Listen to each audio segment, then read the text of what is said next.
മനസ്സുറുക്കുമോ പ്രോഗ്രാമിലേക്ക് സ്വാഗതം. കഴിഞ്ഞ ആഴ്ച നമ്മോട് തൻ്റെ അനുഭവം പങ്കുവച്ച വിനുവാണ് ഇന്ന് പിന്നെയും തുടർന്ന് നമ്മളോട് തൻ്റെ അനുഭവം പങ്കുവയ്ക്കുന്നത്. അതിനായി ഞാൻ വിനുവിനെ ക്ഷണിച്ചോളും. ഞാൻ സ്നാനപ്പെട്ടതിന് ശേഷം സ്നാനക്കുളത്തിൽ നിന്ന് കയറി വന്നപ്പോൾ കഴിഞ്ഞ ആഴ്ച വിനു പറഞ്ഞത് ഒന്ന് രണ്ട് വാക്കുകൂടെ പറഞ്ഞു എന്ന് പറഞ്ഞാൽ കഴിഞ്ഞ ആഴ്ച ശ്രദ്ധിക്കാത്തവർക്ക് ഒരു കണ്ടിന്യൂവേഷൻ ആയിക്കോട്ടെ. അപ്പം വിനു പറഞ്ഞത് കഴിഞ്ഞ ആഴ്ച ദൈവം വിനുവിനോട് സംസാരിച്ചു അല്ലേ? വിശ്വസിക്കുകയും സ്നാനമേൽക്കുകയും ചെയ്യുന്നവൻ രക്ഷിക്കപ്പെടും ഇന്ന് പറഞ്ഞതിന്റെ വെളിച്ചത്തിലാണ് സ്നാനപ്പെടാനായിട്ട് ഞാൻ തീരുമാനിച്ചു. സ്നാനപ്പെടാൻ തീരുമാനിക്കുമ്പോൾ എൻ്റെ ശരീരത്തിന് നല്ലൊരു ക്ഷീണാവസ്ഥയിലായിരുന്നു. എനിക്ക് എഴുന്നേറ്റ് നടക്കാൻ പറ്റാത്ത ഒരു അവസ്ഥയിലായിരിക്കുമ്പോഴാണ് ഞാൻ സ്നാനപ്പെടാനായിട്ട് തയ്യാറാകുന്നത്. പക്ഷേ ഈ വചനം എൻ്റെ ഹൃദയത്തെ സ്പർശിച്ചു.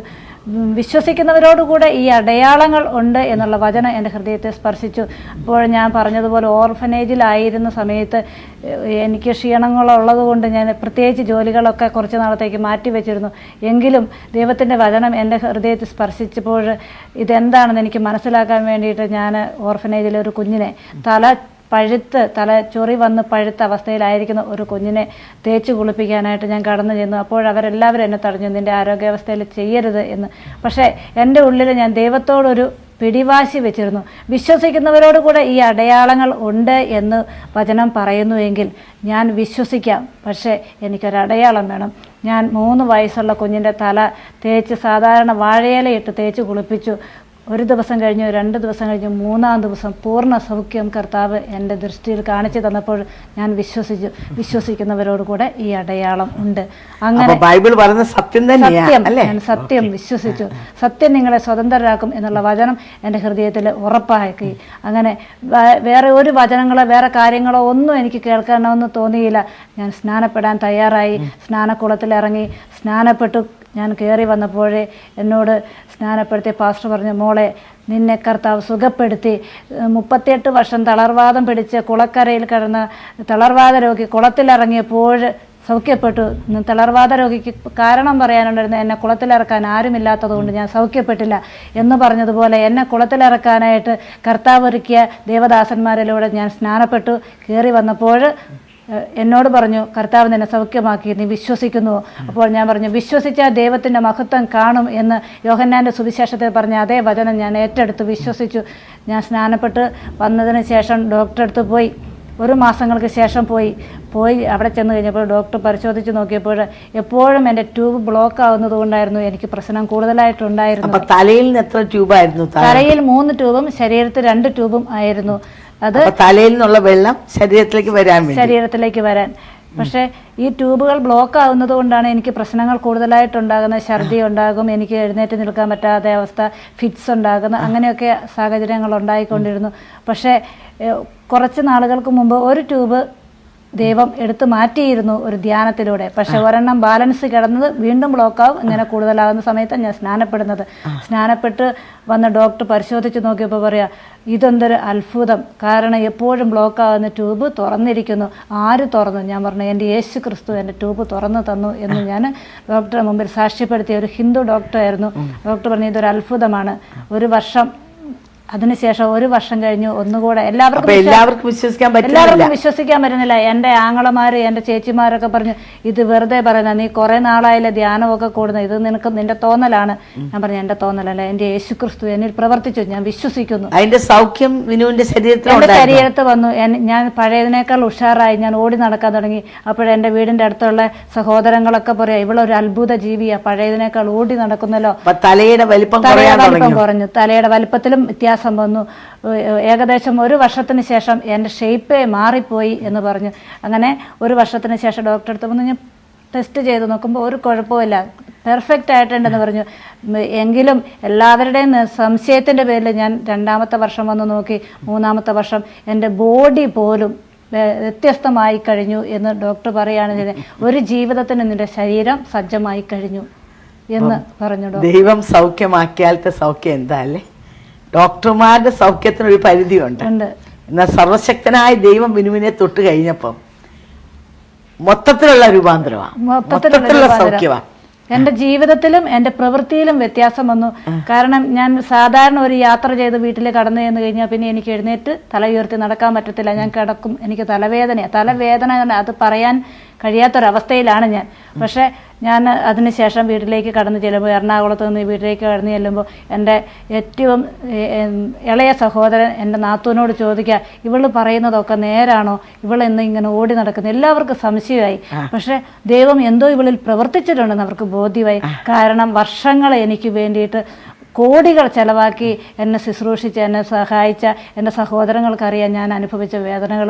അവർക്ക് തന്നെ വിഷമമുണ്ട്. കാരണം ഞാൻ ഹോസ്പിറ്റലിൽ നിന്ന് തന്നെ വീട്ടിലേക്ക് കൊണ്ടുപോകുമ്പോൾ, ഹോസ്പിറ്റലിലോട്ട് കൊണ്ടുപോകുമ്പോഴും തല നിവർത്തി വെച്ച് കൊണ്ടുപോകാൻ പറ്റാത്തില്ലാത്തതുകൊണ്ട് എൻ്റെ ചേച്ചിയുടെ മടിയിൽ കടന്നു പോകുമ്പോൾ ചേച്ചി പറയും, എന്തൊരു കനവായി തലയ്ക്ക്, ഈ മോളെങ്ങനെ സഹിക്കുന്നതെന്ന് ചോദിക്കും. പക്ഷെ അന്നൊന്നും എനിക്ക് മറുപടി പറയാൻ എനിക്ക് അറിയില്ലായിരുന്നു. കാരണം ഒത്തിരി നിന്നെ അനുഭവിച്ചു. എന്നെ എല്ലാവരും വിളിക്കുന്നത് വലിയ തലച്ചീന്ന് വിളിക്കുമായിരുന്നു. ഞാൻ ഒരുപാട് കരഞ്ഞിട്ടുണ്ട് വലിയ തലച്ചീന്ന്. കൂട്ടുകാരും സ്കൂളിലൊക്കെ വിളിക്കുന്നതിനേക്കാൾ ഉപരി എൻ്റെ സഹോദരൻ വിളിക്കുമ്പോൾ എനിക്ക് വിഷമമായിരുന്നു. കാരണം എനിക്ക് എന്നോട് തന്നെ വെറുപ്പ് തോന്നിയ സമയമുണ്ട്. അപ്പോൾ അവർ വിളിക്കുമ്പോൾ ഞാൻ അവരോട് പ്രതികരിക്കുമായിരുന്നു. എനിക്ക് ഒരുപാട് ഇഷ്ടമാണ് എൻ്റെ സഹോദരങ്ങളെ. പക്ഷെ എന്നെ വിളിക്കുമ്പോൾ എനിക്ക് പ്രതികരിക്കാമായിരുന്നു. എൻ്റെ ഉള്ളിൻ്റെ ഉള്ളിലൊരു വെറുപ്പ് തോന്നിയ സമയമുണ്ടായിരുന്നു. പക്ഷെ ഞാനിങ്ങനെ നടന്നു ഈ അവസ്ഥകളിലൂടെ എല്ലാം കടന്നു പോയപ്പോഴും ദൈവം എന്നെ പരിപാലിക്കുന്നുണ്ടെന്ന് എനിക്ക് ബോധ്യമായി. എൻ്റെ ഈ രോഗസൗഖ്യത്തിലൂടെ സ്നാനം കഴിഞ്ഞ ശേഷമാണ് ഈ രോഗസൗഖ്യം പൂർണ്ണമായും എനിക്ക് രോഗസൗഖ്യം കിട്ടിയത് സ്നാനത്തിന് ശേഷമാണ്. ഞങ്ങളുടെ പ്രേക്ഷകരോട് ഇതിന്റെ മധ്യത്തിൽ എനിക്ക് പറയാനുള്ളത്, നമ്മുടെ ദൈവം ഒരു പ്രിൻസിപ്പിൾ പ്രവർത്തിക്കുന്ന ദൈവമാണ്. ദൈവത്തിൻ്റെ വചനത്തിൽ ദൈവം വളരെ വ്യക്തമായിട്ട് പറയുകയാണ്, നീ എൻ്റെ കാര്യം നോക്കിയാൽ ഞാൻ നിൻ്റെ കാര്യം നോക്കാം. നീ എനിക്ക് വേണ്ടി ഇറങ്ങിയാൽ, എൻ്റെ നീതിയും രാജ്യം അന്വേഷിച്ചാൽ നിൻ്റെ സകല കാര്യങ്ങൾ ഞാൻ ചെയ്തു തരാം. അങ്ങനെ ഒരു പ്രിൻസിപ്പിളിന്മേൽ പ്രവർത്തിക്കുന്ന ദൈവമാണ് നമ്മുടെ ദൈവം. ബൈബിളിൽ പറയുന്നുണ്ട്, നാം വായിക്കുന്നുണ്ട്, യേശുക്രിസ്തു സ്നാനപ്പെടുവാനായിട്ട് ഒരു സൃഷ്ടിയുടെ കൈക്കീഴിൽ സൃഷ്ടിതാവ് സ്നാനപ്പെടുവാൻ യോർദാനിലെ കലക്ക വെള്ളത്തിലേക്ക് ഇറങ്ങിപ്പോയി. യോഹന്നാൻ തന്നെ വിലക്കി, നിന്റെ ചെരുപ്പിൻ്റെ വാറ ഇപ്പം പോലും ഞാൻ യോഗ്യനല്ല, നീ എങ്ങനെ ഞാൻ നിന്നെ സ്നാനപ്പെടുത്തും. ആ വിലക്കെല്ലാം മാറ്റിയിട്ട് എപ്പോഴും ഒരു വിലക്കുണ്ട് സ്നാനത്തിന്. എന്നാൽ മനുഷ്യഭയം ഒരു കെണിയാണെന്നാണ് വേദപുസ്തകം വളരെ വ്യക്തമായി പറയുന്നത്. മൂക്കിൽ ശ്വാസമുള്ള മനുഷ്യനെ വിശ്വസിപ്പാൻ, അവനെ ഭയപ്പെടാൻ അവനെന്തുള്ളൂ എന്ന് ദൈവം നമ്മളോട് ചോദിക്കുക. ഏത് മനുഷ്യനും ഉറച്ചു നിന്നാലും ഒരു ശ്വാസം അത്രേ. ദൈവം പറയുന്ന അനുസരിക്കുവാൻ, ദൈവത്തിൻ്റെ കൽപ്പന പ്രമാണിക്കുവാൻ ലോകത്തിൽ സ്നാനം ആവശ്യമില്ലാത്ത ഒരു വ്യക്തി ഉണ്ടായിരുന്നെങ്കിൽ അത് കർത്താവായ യേശുവായിരുന്നു.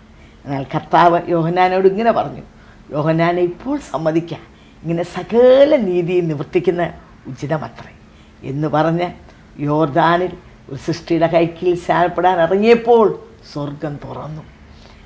അവിടുന്ന് ഒരു ശബ്ദം ഇങ്ങനെ ഉണ്ടായി, ഇവൻ എൻ്റെ പ്രിയപുത്രൻ, ഇവനിൽ ഞാൻ പ്രസാദിച്ചിരിക്കുന്നു. പരിശുദ്ധാത്മാവ് പ്രാവുന്ന പോലെ ഇറങ്ങി വന്നു. പിതാവ്, പുത്രൻ, പരിശുദ്ധാത്മാവിനെ ഒരേ സമയത്ത് ഒരേ സ്ഥലത്ത് നാം കാണുകയാണ് ചെയ്യുന്നത്. നിശ്ചയമായും ദൈവീക നീതി നിവർത്തിക്കുമ്പോൾ, ദൈവത്തിൻ്റെ കൽപ്പന അനുസരിക്കുമ്പോൾ ദൈവം പ്രസാദിക്കുക ചെയ്യുന്നത്. അതാ നമ്മളിവിടെ വിനു പറയുന്ന കേട്ടത്. അവൾ ആ വെള്ളത്തിലിറങ്ങി ദൈവകൽപ്പന അനുസരിക്കുവാൻ അവൾ സമ്മതിച്ച് അനുസരിച്ച് കഴിഞ്ഞപ്പോൾ സ്വർഗത്തിലെ ദൈവത്തിൻ്റെ കരം അവളെ തൊട്ടു. ഡോക്ടർമാർ വിധി എഴുതിയ സ്ഥാനത്ത് വളരെ ചുരുക്കം കാലം മാത്രമേ ഇനി ജീവിക്കാൻ കഴിയുള്ളൂ എന്നെല്ലാവരും വിധി എഴുതിയ സ്ഥാനത്ത് 3 ഇരട്ടി വലിപ്പമുള്ള തലയുടെ വലിപ്പം കുറഞ്ഞ് നിങ്ങളിന്ന് കാണുകയാണ്. ദൈവം പ്രവർത്തിച്ചു. എന്തുകൊണ്ട് നമുക്ക് ദൈവത്തെ അനുസരിച്ചുകൂടാ? ദൈവീയ കൽപ്പന പ്രമാണിച്ചുകൂടാ? എന്തുകൊണ്ട് നമ്മളിങ്ങനെ നട്ടം തിരിയണം? എന്തിന് നാം ഇന്ന് അനുഭവിക്കുന്ന വേദനകളെല്ലാം നാം അനുഭവിക്കണം? വേറെ ഒന്നും കർത്താവ് ആഗ്രഹിക്കുന്നില്ലല്ലോ. അവൻ്റെ വചനം പ്രമാണിച്ച് അവൻ്റെ വഴികൾ നടക്കാൻ മാത്രമല്ലേ ദൈവം നമ്മളെക്കുറിച്ച് ആഗ്രഹിക്കുന്നുള്ളൂ. ഈ ലോകത്തിലും വരുവാളിലും വലിയ അനുഗ്രഹങ്ങളുമായി കർത്താവ് നമ്മളെ മാടി വിളിക്കുക. പറഞ്ഞാട്ടെ. ഞാൻ വീണ്ടും ശുശ്രൂഷയ്ക്കായിട്ട് കടന്നുപോയി. ഏകദേശം 2 വർഷത്തോളം ഓർഫനേജിലെ കുഞ്ഞുങ്ങളെ ശുശ്രൂഷിച്ച് പഠിപ്പിച്ചു. അതിനുശേഷം ഞാൻ പറഞ്ഞല്ലോ, എൻ്റെ മാതാവ് ഒത്തിരി പ്രായമുള്ള ആളാണ്. 85 വയസ്സായി. ഞാൻ ഇളയത്. 85 വയസ്സായി. അപ്പോൾ എൻ്റെ ഇളയ നാത്തുവിന് പ്രഗ്നൻ്റ് ആയപ്പോൾ വീട്ടിലെ ശുശ്രൂഷയ്ക്ക് ആളെ ആവശ്യമുള്ളത് കൊണ്ട് ഞാൻ ഏകദേശം 1 വർഷത്തോളം വീട്ടിലെ എൻ്റെ അമ്മച്ചിയുടെ ശുശ്രൂഷയ്ക്കായിട്ട് കടന്നു വന്നു. അമ്മച്ചിയുടെ ശുശ്രൂഷ ചെയ്തു. ഏകദേശം ഒരു 6-7 മാസം കഴിഞ്ഞപ്പോൾ എൻ്റെ മനസ്സിൽ എൻ്റെ ദൈവത്തിന് വേണ്ടി വീണ്ടും ഇറങ്ങണം. എന്നെ ഏൽപ്പിച്ചിരിക്കുന്ന ഉത്തരവാദിത്വം ഇതല്ല എന്ന് എൻ്റെ ഹൃദയത്തിൽ നിന്ന് സംസാരിക്കാൻ. 7 മാസം കഴിഞ്ഞപ്പോൾ നാത്തും മടങ്ങി വന്നോ? നാത്തുൻ വീട്ടിൽ ഉണ്ടായിരുന്നു. അത്യാവശ്യ കാര്യങ്ങളൊക്കെ ചെയ്തു. വിനുവിന് കിട്ടിയ അവസരം വിലയേറിയ അവസരമാണ്. പ്രായമുള്ള മാതാവിനെ ശുശ്രൂഷിക്കാനുള്ള അവസരം കിട്ടിയില്ലേ? ഇന്ന് അനേകർക്ക് അത് കിട്ടുന്നില്ല. പല രാജ്യങ്ങളിൽ മാതാപിതാക്കൾ വളരെ കഷ്ടപ്പെട്ട് പ്രസവിച്ച് വളർത്തി പഠിപ്പിച്ച് ആളാക്കി കഴിയുമ്പം അവരെ അവസാന കാലത്തൊന്ന് നോക്കാനോ ശുശ്രൂഷിക്കാനോ ഉള്ള ഭാഗ്യം അനേകർക്കത് കിട്ടുന്നില്ല. മാതാപിതാക്കൾ വേദനയോടെ ഈ ലോകം വിട്ടു പോവുക അല്ലേ? എന്നാൽ അതിൻ്റെ മധ്യത്തിൽ വിനുവിന് 7 മാസം പോയി അമ്മയെ ശുശ്രൂഷിക്കാനുള്ള ഭാഗ്യം കിട്ടിയല്ലോ. അത് വലിയ ഭാഗ്യമാണ്. എന്നിട്ട് പറഞ്ഞാട്ടെ. ആ ശുശ്രൂഷയിലായിരിക്കുമ്പോൾ എൻ്റെ ഉള്ളിൽ ദൈവത്തിന് വേണ്ടി കൂടുതൽ ജീവിക്കണം, പ്രവർത്തിക്കണം. നിങ്ങൾ ലോകമെങ്ങും പോയി സകല സൃഷ്ടികളോട് സുവിശേഷം പ്രസംഗിക്കുവിൻ എന്നുള്ള ആഹ്വാനം എൻ്റെ ഉള്ളിൽ കിടന്ന് വീണ്ടും തിളയ്ക്കാൻ തുടങ്ങി. അപ്പോൾ ഞാൻ എന്ത് ചെയ്യും ദൈവമേ? ഇനി ഞാൻ എങ്ങോട്ട് പോകണം? ശുശ്രൂഷ മേഖലയിൽ നിന്ന് വീണ്ടും വീട്ടിലേക്ക് വന്നു. ഇനി ഞാൻ അങ്ങോട്ട് പോകണോ വേറെ എങ്ങോട്ട് പോകണം എന്ന് എൻ്റെ ഉള്ളിലിങ്ങനെ പടച്ചുകൊണ്ടിരുന്നു. അപ്പോൾ ഞാൻ ആരാധനയ്ക്ക് ഇൻഡിപെൻഡൻസ് ചർച്ചിൽ പോയിക്കൊണ്ടിരുന്ന പാസ്റ്ററുടെ ഫ്രണ്ട് മുഖേന എനിക്ക് കോട്ടയത്ത് ചിങ്ങവനത്തുള്ള സ്ഥാപനത്തിലേക്ക്, ന്യൂ ഇന്ത്യ ചർച്ച് ഓഫ് ഗോഡിൻ്റെ സ്ഥാപനത്തിലേക്ക് ഒരു ഓഫർ വന്നു. അവിടെ ആദ്യം പറഞ്ഞു അവിടെ ഒരു ഓർഫനേജ് ഉണ്ട്. അതാണ് പറഞ്ഞത്. ഞാനപ്പോൾ ചെയ്തുകൊണ്ടിരുന്ന ഓർഫനേജ് ആണല്ലോ എന്നുള്ള ചിന്തയിൽ ഞാൻ സമ്മതിച്ചു. എൻ്റെ ബയോഡേറ്റയും സാക്ഷ്യവും ഒക്കെ അയച്ചു കൊടുത്തു. പക്ഷേ ആ സാക്ഷ്യമൊക്കെ ആ സമയത്ത് കാണുവാൻ ദൈവം അനുവദിച്ചില്ല. പക്ഷേ 2-3 മാസങ്ങൾക്ക് ശേഷം ഞാൻ ഈ വിഷയം സമർപ്പിച്ച് പ്രാർത്ഥിച്ചു, ദൈവമേ എന്താണ് എന്നെക്കുറിച്ചുള്ള പദ്ധതി എനിക്ക് മനസ്സിലാക്കി തരണം. അപ്പോൾ ഒരു ദിവസം ഞാനിങ്ങനെ എൻ്റെ വീട്ടിലെ ജോലികൾ ചെയ്തതിന് ശേഷം വചനമെടുത്ത് വായിച്ചപ്പോൾ ഹബക്കുക്ക് പ്രവാചകൻ്റെ പുസ്തകം 2-ാം അധ്യായം 3-ാമത്തെ വചനത്തിൽ പറയുന്നു, ദർശനത്തിന് ഒരു അവധി വച്ചിരിക്കുന്നു, അത് സമാപ്തിയിലേക്ക് അടുത്തിരിക്കുന്നു, പിന്നെ സമയം വൈകിയിട്ടില്ല എന്നുള്ള ആ വചനഭാഗങ്ങളെ നിശ്ചയം എന്നുള്ള ആ വചനഭാഗങ്ങൾ എൻ്റെ ഹൃദയത്തിൽ വല്ലാതെ ഒരു പ്രകമ്പനം കൊള്ളിച്ചു. പക്ഷേ ഇതിൻ്റെ അർത്ഥമൊന്നും എനിക്ക് അത്ര മനസ്സിലാകുന്നില്ല. എൻ്റെ ബുദ്ധിക്ക് തെളിഞ്ഞു വന്നില്ല. എങ്കിലും ഞാൻ കുറച്ചു നേരം പ്രാർത്ഥിച്ച് ഞാൻ അവിടെ കിടന്ന് ഉറങ്ങിപ്പോയി. ആ ഉറക്കത്തിൽ ആരോ എന്നെ വിളിക്കുമ്പോൾ വിളിച്ചത് എങ്ങനെയാണ്, തമ്പി പാസ്റ്ററെ വിളിക്കുന്നു. ഞാൻ ചാടി എണീറ്റ് നോക്കി, ആരും എൻ്റെ അടുത്തില്ല. ഇതാരാ പറഞ്ഞു? പെട്ടെന്ന് എൻ്റെ മനസ്സിൽ സാമുവേൽ പ്രവാചകൻ ആകുമ്പോൾ സാമുവേലിനെ വിളിച്ച് ആ വിളി എൻ്റെ മനസ്സിൽ, പുരോഹിതൻ്റെ വിളി എൻ്റെ മനസ്സിൽ പെട്ടെന്ന് തെളിഞ്ഞു വന്നു. അല്ല, ഇത് കർത്താവിൻ്റെ വിളിയാണ്. ഞാൻ വേറെ ഒന്നും ചിന്തിച്ചില്ല. ചാടി എണീറ്റ് ഞാൻ എൻ്റെ ഫോണിൽ നോക്കുമ്പോൾ തമ്പി പാസ്റ്റർ നമ്പറുണ്ട്. ഞാൻ നമ്പറിൽ ഫോൺ വിളിച്ചു. പാസ്റ്റർ എന്താണെന്ന് എനിക്കറിയില്ല. വിളിച്ചപ്പോൾ കുരുത്തം പോലെ ഓഫീസിൽ നിന്നും ആൻറ്റിക്കാണ് കിട്ടിയത്. മറിയാം ആൻറ്റിയിലേക്ക് ഫോൺ കൊടുത്തു, ശുശ്രൂഷകർ കൊടുത്തു. അപ്പോൾ ആൻറ്റി എന്നോട് പറഞ്ഞു ഒരു വചനം എൻ്റെ ഹൃദയത്തെ പെട്ടെന്ന് സ്പർശിച്ചു. മോളെ കർത്താവ് വിളിച്ചു, മോളിറങ്ങ് എന്ന് പറഞ്ഞു. അപ്പോൾ ഒരു കാര്യം ആൻറ്റി പറഞ്ഞു, മോള് വൈകിയാൽ നിന്നെ പിശാച് കൊണ്ടുപോകും എന്ന്. അത് കേട്ടപ്പോൾ എനിക്ക് പിന്നെ ഒന്നും ചിന്തിക്കാൻ കഴിഞ്ഞില്ല. ഞാനൊരു ചൊവ്വാഴ്ച ദിവസമാണ് വിളിച്ചു. ഞാൻ പറഞ്ഞു, ഞങ്ങളുടെ പാസ്റ്ററോടൊന്ന് പറയട്ടെ, പാസ്റ്റർ അനുവാദത്തോടെ ഞാൻ വരാം. ഈ വിളിക്കുന്ന സമയത്ത് എൻ്റെ അമ്മച്ചീനെ ബാംഗ്ലൂർ എൻ്റെ സഹോദരൻ്റെ വീട്ടിൽ പോയിരുന്നു. വീട്ടിലെ 6 മാസമായുള്ള കുഞ്ഞു കൊച്ചുണ്ട്. അപ്പോൾ എന്ത് ചെയ്യണം എന്നെൻ്റെ മനസ്സിലൊരു കൺഫ്യൂഷൻ ഉണ്ടായിരുന്നു. എങ്കിലും ദൈവത്തിൻ്റെ വിളിയ, ആ വിളിക്ക് ലോത്തിൻ്റെ ഭാര്യ കർത്താവ് പറഞ്ഞതനുസരിക്കാതെ തിരിഞ്ഞു നോക്കിയപ്പോൾ ഉപ്പ് തൂണായ ആ സംഭവം എൻ്റെ ഹൃദയത്തെ പെട്ടെന്ന് ഓർമ്മപ്പെടുത്തി. ഞാനിനി മുമ്പോട്ട് പുറകോട്ടില്ല. ഇനി വീട്ടിൽ നോക്കിയിരിക്കേണ്ട കാര്യമല്ല, എൻ്റെ ദൈവത്തിന് വേണ്ടി ഇറങ്ങണം. ആ ചിന്തയോടെ ഞാൻ വീട്ടിൽ നിന്ന് ഇറങ്ങുമ്പോൾ എൻ്റെ പാസ്റ്റർ എനിക്ക് വണ്ടിക്കാശ് തന്നു. അതുപോലെ ഉണ്ടായിരുന്നത് വേറൊന്നും എനിക്ക് വാരിക്കൂട്ടാൻ തോന്നിയില്ല. എൻ്റെ സഹോദരൻ എനിക്ക് പോക്കറ്റ് മണി തന്ന കുറച്ച് പൈസയും എൻ്റെ വീട്ടിലുണ്ടായിരുന്ന അത്യാവശ്യം ഡ്രസ്സും എടുത്ത് ഞാൻ പെട്ടെന്ന് പോരുകയാണ് ചെയ്തത്. വെള്ളിയാഴ്ച തന്നെ ഇവിടെ കടന്നു വരുവാനായിട്ട് ഞാൻ ആഗ്രഹിച്ചു. വെള്ളിയാഴ്ച വൈകിട്ടത്തെ വണ്ടിക്ക് പോന്നു. ശനിയാഴ്ച രാവിലെ ഇവിടെ എത്തിക്കഴിഞ്ഞപ്പോൾ മറിയാമ്മ ആൻറ്റി എന്നോട് ഒരു കാര്യം പറഞ്ഞോളൂ, മോളെ നിന്നെ കർത്താവ് വേലയ്ക്ക് വിളിച്ചതാണ്. കർത്താവിൻ്റെ വേലയെ നീ വിശ്വസ്തയായിരിക്കുക, നീ ഫോണിലൂടെ അനേകം മക്കളോട് സുവിശേഷം പറയണം എന്ന് ആൻറ്റി എന്നോട് പറഞ്ഞപ്പോൾ ഞാൻ സമ്മതിച്ചു. ഞാൻ പറഞ്ഞു, ആൻറ്റി എന്നോട് ഒരു കാര്യം പറഞ്ഞു, ഇത് നിൻ്റെ വീടാണ്, നിൻ്റെ വീട് പോലെ എല്ലാ കാര്യങ്ങളും ഞാൻ അതുപോലെ തന്നെ ചെയ്യാൻ ആഗ്രഹിച്ചു. അതുപോലെ തന്നെ ചെയ്തു. അതുപോലെ തന്നെ തക്ക സമയത്താണ് വിനുവിനെ ദൈവം ഇവിടെ കൊണ്ടുവന്നത് എന്ന് പറഞ്ഞാൽ ഇവിടെ നമുക്ക് ഒത്തിരി ഫോൺ കോളുകൾ, ഒരു 100 കണക്കിന് ഫോൺ കോളല്ലേ വരുന്നത്, നിങ്ങൾക്ക് അറ്റൻഡ് ചെയ്യുന്നില്ലേ? ഒരാഴ്ചയിൽ തന്നെ 20-25 ഇടയ്ക്ക് ആളുകൾ യേശുവിന് വേണ്ടി ഹൃദയം കൊടുക്കുക. അപ്പൊ വലിയൊരു ശുശ്രൂഷയാണ്. അപ്പൊ അത് ചെയ്തുകൊണ്ടിരുന്ന സഹോദരിമാരിൽ ഒരാളായിരുന്നു ജോളി. അപ്പൊ ജോളിയുടെ വിവാഹമായിട്ട് ജോളി ആന്ധ്രയിലേക്ക് പോവുക. അപ്പൊ ഞാൻ ഓർത്ത്, കർത്താവേ ഈ വിടവ് നികത്തണമല്ലോ. അതിന് ചുമ്മാ ഒരാളെ അഡ്വർടൈസ് ചെയ്തെടുത്താൽ കൊള്ളത്തില്ല, ദൈവം അയക്കുന്നവരായിരിക്കണം. അപ്പം ഞാൻ പ്രാർത്ഥിച്ചു, കർത്താവെ നീ അയക്കണമേ. അപ്പോഴാണ് വിനു എന്നെ വിളിക്കുന്നത്. അപ്പം എനിക്കറിയാം ഈ ദൈവത്താൽ സംഭവിക്കുന്ന, അപ്പം വിനുവിനെ ദൈവം അയക്കുന്ന. അപ്പം അങ്ങനെ നീ വന്നു. നൗ ഐ നോ 100% എനിക്കറിയാം ദൈവമാണ് നിന്നെ ഇവിടെ കൊണ്ടുവന്നത് എന്ന് പറഞ്ഞാൽ ആ ഫോണിൽ അറ്റൻഡ് ചെയ്യുമ്പോൾ അതിൽ കൂടെ ദൈവം നിന്നെ ബലപ്പെടുത്തുന്നുണ്ട്. ദൈവം ചില അനുഭവങ്ങൾ പറഞ്ഞു. ദൈവം ഫോണിലൂടെ അത്ഭുതം പ്രവർത്തിച്ചത് എൻ്റെ ജീവിതത്തിൽ ഇപ്പോഴും എനിക്ക് മറക്കാൻ കഴിയാത്ത ഒരു സംഭവമാണ്. രാത്രിയിൽ ഞങ്ങൾ 10 മണി മുതൽ 12 മണി വരെ ഞങ്ങൾ ശുശ്രൂഷകർ ഒന്നിച്ച് പ്രാർത്ഥിച്ചതിന് ശേഷം വന്ന് കിടന്ന് ഒരു 1:30 ഞാൻ കിടക്കുമ്പോൾ, പക്ഷേ കിടന്ന് ഒരു 2:45 ഒരു ഫോൺ ബെല്ലടിച്ചു. നല്ല ഉറക്കത്തിൽ ഞാൻ ചാടി എണീറ്റ്, 6 വിളിക്കുമ്പോൾ അതൊന്ന് ചാടി എണീറ്റ് ഞാൻ ഫോണിലൂടെ സംസാരിച്ചു. സൗദിയിൽ നിന്ന് സുനിൽ എന്ന് പറയുന്ന സഹോദരനാണ് വിളിച്ച് ഫോണിലൂടെ ആ സഹോദരൻ്റെ വേദനകൾ പങ്കിട്ട് സംസാരിച്ചതിന് ശേഷം ഏകദേശം 1.5 മണിക്കൂർ നേരം ഞാൻ സംസാരിച്ചു.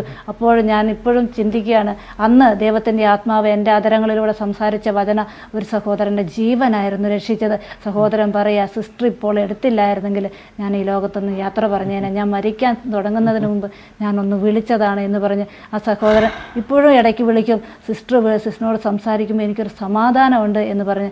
അതുപോലെ തന്നെ ഓരോ ഫോൺ കോളും എത്ര ഇമ്പോർട്ടൻ്റ് അല്ലേ, ഒരു ജീവന്റെ നഷ്ടപ്പെട്ടു പോയതിന്. അതുപോലെ തന്നെ തൃശ്ശൂരിൽ നിന്ന് 2 കുഞ്ഞുങ്ങൾക്ക് ചെവി കേൾക്കില്ല എന്ന് പറഞ്ഞ് ഒരമ്മച്ചി പ്രാർത്ഥിക്കാൻ വിളിച്ചു. അപ്പോൾ ഞാൻ പറഞ്ഞു, നമ്മുടെ കരങ്ങൾ കർത്താവിൻ്റെ കരങ്ങളാണ്, ആ കരങ്ങൾ കുഞ്ഞുങ്ങളുടെ ചെവിയിൽ വെച്ചോളാൻ പറഞ്ഞു. ആ കുഞ്ഞുങ്ങൾക്ക് വേണ്ടി പ്രാർത്ഥിച്ചു. ഒരു കുഞ്ഞിന് കർത്താവ് സൗഖ്യം കൊടുത്തു. ഡോക്ടറെ അടുത്ത് ചെന്നപ്പോൾ അവർ ടെസ്റ്റ് ചെയ്ത് നോക്കുന്ന, ചെവിക്ക് കേൾവിയുണ്ടോ എന്ന് നോക്കുന്ന ടെസ്റ്റ് ചെയ്തപ്പോൾ ആ കൊച്ചിന് ചെവിക്ക് കേൾവി ശക്തിയുണ്ട് എന്ന് പറഞ്ഞു. ജീവിക്കുന്നു. അതുപോലെ ഒരുപാട് സംഭവങ്ങൾ പറഞ്ഞാൽ തീരാത്ത അത്ര ദൈവം പ്രവർത്തിച്ചു. ഇവിടെ വന്നിട്ട് 5 ആഴ്ച ആയുള്ളൂ അല്ലേ? 5 ആഴ്ചക്കകം പറഞ്ഞാൽ തീരാത്ത പറഞ്ഞാൽ തീരാത്ത അത്ര അനുഭവങ്ങൾ. ഇപ്പോഴും എനിക്കൊരു ഫോൺ ബെൽ അടിക്കുമ്പോൾ ഓടിച്ചെന്ന് എടുത്തില്ലെങ്കിൽ എനിക്ക് വിഷമമാണ്. കാരണം ഒരു ആത്മാവിന്റെ വില എത്ര വലുതാണെന്ന് ഞാൻ മനസ്സിലാക്കി കഴിഞ്ഞു. പലപ്പോഴും ഭക്ഷണം കഴിക്കാൻ വായിലോട്ട് വെക്കുമ്പോഴായിരിക്കും ഫോൺ ബെല്ലടിക്കുന്നത്. ഫോൺ ബെല്ലടിച്ച് ചിലപ്പോൾ 1/2 മണിക്കൂർ 3/4 മണിക്കൂർ സംസാരിച്ച് കഴിഞ്ഞ് വരുമ്പോഴത്തേക്കും ഭക്ഷണം തണുത്ത് മരച്ചിരിക്കും. എങ്കിലോ ഭക്ഷണത്തെക്കാൾ വലുത് എനിക്കിപ്പോഴും ഒരാത്മാവിൻ്റെ വിലയാണ്. അത് ഞാൻ മനസ്സിലാക്കി കഴിഞ്ഞു. കൂടുതൽ എല്ലാവരും ചോദിച്ചു, നിൻ്റെ ഭാവി ജീവിതത്തെക്കുറിച്ച് ചോദിച്ചു. പക്ഷേ ഞാൻ പറഞ്ഞു, നിന്നെക്കുറിച്ചൊരു പദ്ധതിയുണ്ട്, നിൻ്റെ നാശത്തിനല്ല ക്ഷേമത്തിന്, നിനക്ക് ശുഭമായ ഭാവി നൽകുന്ന പദ്ധതി. പല കല്യാണാലോചനകളും എനിക്ക് വന്നു. പക്ഷേ എൻ്റെ ഫോട്ടോസ് അയച്ചു കൊടുത്തു സൗഖ്യം കിട്ടിയതിന് ശേഷം. അതിനു മുമ്പ് വിവാഹത്തെക്കുറിച്ച് പറഞ്ഞപ്പോൾ ഞാൻ സമ്മതിച്ചില്ല. പക്ഷേ എൻ്റെ ഫോട്ടോസ് പല സ്ഥലങ്ങളിലും ചെന്നു, അതിന് മറുപടി തിരിച്ചു വന്നില്ല. കാരണം ഫോട്ടോ ബ്ലോക്കാകാൻ കാരണം എൻ്റെ കർത്താവിന് ഇന്ന് എന്നെ ആവശ്യം ഉണ്ടായിരുന്നുകൊണ്ട്. അന്ന് എൻ്റെ ഫോട്ടോ ചെന്ന് എൻ്റെ ഒരു വിവാഹം നടന്നിരുന്നെങ്കിൽ ഇന്ന് അനേകം മക്കളോട് സുവിശേഷം പറയാൻ എനിക്ക് അവസരം കിട്ടില്ല എന്ന് ഞാൻ ഇന്ന് വിശ്വസിക്കുന്നു. ഞാൻ അതിന് ദൈവത്തിന് നന്ദി പറയുക ചെയ്യുന്നത്. കാരണം എൻ്റെ ദൈവത്തിന് എന്നെക്കുറിച്ച് നല്ല പദ്ധതിയുണ്ട് എന്ന് ഞാൻ ഉറച്ചു വിശ്വസിക്കുന്നു. ദൈവം എൻ്റെ ജീവിതത്തിൽ വലിയവ ചെയ്തു, ഇനിയും ചെയ്യും എന്ന് ഞാൻ ഉറച്ചു വിശ്വസിക്കുന്നുണ്ട്. 10ാം ക്ലാസ് പാസ്സായി കഴിഞ്ഞ ഉടനെ മഠത്തിൽ പോയി സിസ്റ്റർ ആകാൻ എന്ന് പറഞ്ഞാൽ അത് താൻ വിശ്വസിക്കുന്ന വിശ്വാസപ്രകാരം അങ്ങനെ ചെയ്താൽ മാത്രമേ കർത്താവിൻ്റെ മണവാട്ടിയാകാൻ പറ്റത്തുള്ളൂ, ദൈവത്തെ സേവിക്കാൻ ഒക്കത്തുള്ളൂ എന്നാൽ ചിന്തിച്ചു താൻ. പക്ഷേ തൻ്റെ രോഗം നിമിത്തം അവരവിടെ എടുത്തില്ല. +2 കഴിഞ്ഞ് പോയി, അപ്പോഴും എടുത്തില്ല. എന്നാൽ ദൈവത്തെ സേവിക്കണം, ദൈവത്തിൻ്റെ വേല ചെയ്യണം എന്നുള്ള തൻ്റെ വലിയ ആഗ്രഹത്തെ ദൈവം മാനിച്ചു. നമ്മുടെ ഹൃദയങ്ങൾ നല്ല ആഗ്രഹങ്ങളെ കാണുന്ന നമ്മുടെ കർത്താവാണ്. വർഷങ്ങൾ പലതും മുമ്പോട്ട് പോയി. എന്നാൽ ദൈവം തൻ്റെ പദ്ധതി പ്രകാരം, തൻ്റെ പ്ലാൻ അനുസരിച്ച്, തൻ്റെ വചനം പ്രമാണിപ്പാനുള്ള വലിയ ഭാഗ്യം തനിക്ക് നൽകി. അതിൽ കൂടെ അത്ഭുതകരമായ രോഗസൗഖ്യം കൊടുത്തു. തന്നെ ഒരു പുതിയ സൃഷ്ടിയാക്കി കർത്താവ് മാറ്റി. ഇന്ന് അനേകർക്ക് തന്നെ പ്രയോജനമുള്ള ഒരു മാനപാത്രമാക്കി തന്നെ കർത്താവ് തീർത്തിരിക്കുക. താൻ പറഞ്ഞല്ലോ, ഇവിടെ എപ്പോഴും ഞങ്ങളുടെ വീട്ടിൽ ഇങ്ങനെ ഫോൺ ബെല്ലടിച്ചുകൊണ്ടേയിരിക്കും. അനേക രാജ്യങ്ങളിൽ നിന്ന് ഇൻ്റർനെറ്റിൽ നമ്മുടെ പ്രോഗ്രാം കിട്ടുന്നതുകൊണ്ട് അനേക രാജ്യങ്ങളിൽ നിന്ന് ആവശ്യബോധത്തോടെയുള്ളവരിവിടെ വിളിക്കുന്നുണ്ട്. ഞങ്ങളെ കേൾക്കുന്ന നിങ്ങളും പലരും വിളിച്ച് കാണാം. എന്നാൽ നിങ്ങൾക്കൊരു ആഹ്വാനം കൂടെ ഞാൻ തരികയാണ്. യേശു ജീവിക്കുന്നു. അവിടെ നിങ്ങൾ കേട്ടല്ലോ, അനേകർക്ക് കർത്താവ് സൗഖ്യം കൊടുത്തുകൊണ്ടിരിക്കുക. ഫോണിൽ കൂടെ പ്രാർത്ഥിക്കുമ്പോൾ ഭൂതങ്ങൾ വിട്ടുപോകുന്നു, രോഗികൾ സൗഖ്യമാകുന്നു, ജീവിതങ്ങൾ പരിശുദ്ധാത്മാവിനാൽ നിറയുന്നു, കുട്ടിയില്ലാത്തവർക്ക് കുട്ടികളുണ്ടാകുന്നു. അസാധ്യമായ അനേക വിഷയങ്ങളെ കർത്താവ് സാധ്യമാക്കിക്കൊണ്ടിരിക്കുക. അതെന്തുകൊണ്ടാണ്? വിശ്വാസത്തോടുകൂടിയ പ്രാർത്ഥന ദീനക്കാരനെ സൗഖ്യമാക്കും. യേശുവിൻ്റെ നാമത്തിൽ ഒരു മനസ്സോടെ പ്രാർത്ഥിക്കുമ്പോൾ ഏത് വിഷയം നമുക്ക് അസാധ്യമായ വിഷയമാണെങ്കിലും അവിടെ ദൈവം പ്രവർത്തിക്കും. നിശ്ചയമായും നിങ്ങൾക്ക് വിശ്വസിക്കാം. നിങ്ങളുടെ വിഷയങ്ങൾ എന്ത് തന്നെയാണെങ്കിലും ധൈര്യത്തോടെ വിശ്വാസത്തോടെ നിങ്ങൾ ഞങ്ങളെ കോണ്ടാക്ട് ചെയ്തു. നിങ്ങൾക്ക് വേണ്ടി എപ്പോഴും പ്രാർത്ഥിക്കുന്ന ഒരു പ്രാർത്ഥനാ ഗ്രൂപ്പുണ്ട്. ഞങ്ങൾ ആയിരക്കണക്കിന് വിഷയങ്ങളാണ് ഞങ്ങൾ എഴുതിയിട്ടിരിക്കുന്നത്. ഓരോരുത്തരും പറയുന്ന വിഷയങ്ങൾ എഴുതുകയും അതിൻ്റെ മേൽ കൈവച്ച് ഈ വിഷയങ്ങൾക്ക് വേണ്ടി ഞങ്ങൾ പ്രാർത്ഥിക്കുകയും ചെയ്തുകൊണ്ടിരിക്കുക. അനേകം ഞങ്ങളെ വിളിച്ച് പറയാറുണ്ട് വിഷയങ്ങൾ മേൽ വിടുതൽ കിട്ടിയത്. ഇതെന്തുകൊണ്ടാണ്? ജീവിക്കുന്ന ഒരു ദൈവമുണ്ട്. ഞങ്ങൾ ആരും ഒന്നും ചെയ്യുന്നില്ല. വിടുതൽ കിട്ടുന്ന യേശുവിൻ്റെ നാമത്തിലാണ്. കർത്താവ് ഇങ്ങനെ പറഞ്ഞു, എൻ്റെ നാമത്തിൽ നിങ്ങൾ എന്ത് യാചിച്ചാലും പിതാവ് പുത്രൻ മഹത്വപ്പെടാൻ തക്കണം നൽകിത്തരാം എന്ന് പറഞ്ഞ യേശു നമ്മൾക്ക് വേണ്ടി യാഗമായി തീർന്ന കർത്താവ്. ആ കർത്താവാണ് നമുക്ക് വേണ്ടി അത്ഭുതം പ്രവർത്തിക്കുന്നത്. ആ യേശുവിൻ്റെ പൈതലായി നിങ്ങൾ തീരൂ. ഈ ലോകത്തിൽ രോഗി സൗഖ്യമായാൽ പിന്നെയും ഈ ലോകത്തിൽ മരിക്കും. എന്നാൽ നമ്മുടെ ആത്മാവിൻ്റെ രക്ഷ, ആത്മാവിൻ്റെ ഇവിടെ അതാ ഏറ്റവും പ്രയോറിറ്റി, ഏറ്റവും വലിയത് അതാ. ഇന്ന് നാം മരിച്ചാൽ നമ്മുടെ നിത്യത ഇവിടെ നമ്മൾ ചെലവഴിക്കും. അത് നമ്മൾ ചിന്തിക്കണം.